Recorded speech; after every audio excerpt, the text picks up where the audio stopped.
And to your point about the power shift that happens usually right at the time right before an appeal starts, i.e., the judgment.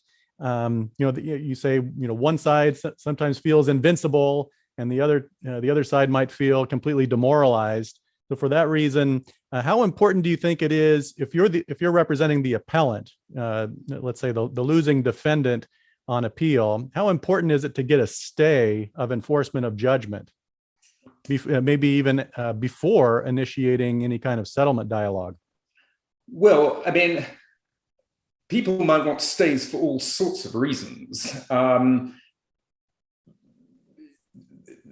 not aware of a case that I can recall where people kind of specifically sought out a stay because they wanted to kind of keep the status quo kind of in place because they wanted to mediate. But I mean, often though, there are very good reasons why often you want to stay.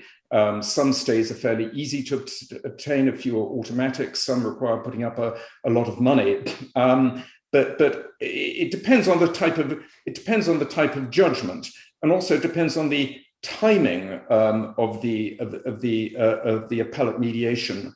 Most, but by no means all, appellate mediations, in my experience, take place relatively early on in the process, when the judgment is still fairly fresh, and when and before briefing has taken place. And there are pros and cons of the timing, but certainly I would say that it can make things easier to settle a case if kind of there aren't kind of, while you're trying to mediate the case, kind of, I don't know, bailiffs actively removing furniture from somebody's house in order to collect on a judgment.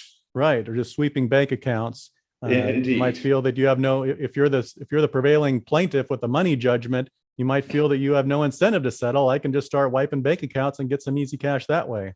Well, that's right. I personally, as an appellate lawyer, when I'm representing respondents, I frankly love it if the appellant bonds an appeal, because it means, I mean, if one wins, collection is easy, and you don't have to go through all the kind of nasty stuff about collecting. And you can stop wondering about whether you're going to collect.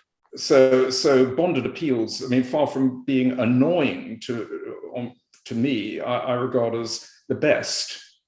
Have you ever seen a personal surety bond?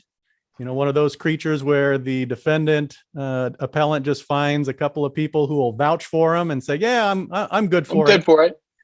Yeah, I have to say, I wonder who actually signs those, and also, I wouldn't be. I've never actually. Have you ever come across a case where that's actually happened? Because I haven't. Yep. Okay. I haven't personally. But how good is the surety? Because even if somebody's good for the money, unless they're actually putting up the money, you still then have to go after them and collect. Right. Yeah, essentially, they become co-judgment debtors. Yeah, exactly. It's like the worst of both worlds. It gives the benefit of a bond to the appellant, but doesn't give the surety of collection to the respondent. So Precisely. It's the worst of both worlds. Yeah. Terrible. Yeah, exactly. I don't get too involved hands-on in arranging bonds. I normally try and have, the trial lawyer do that. I try not to have anything to do whatsoever with the collection and enforcement of judgments.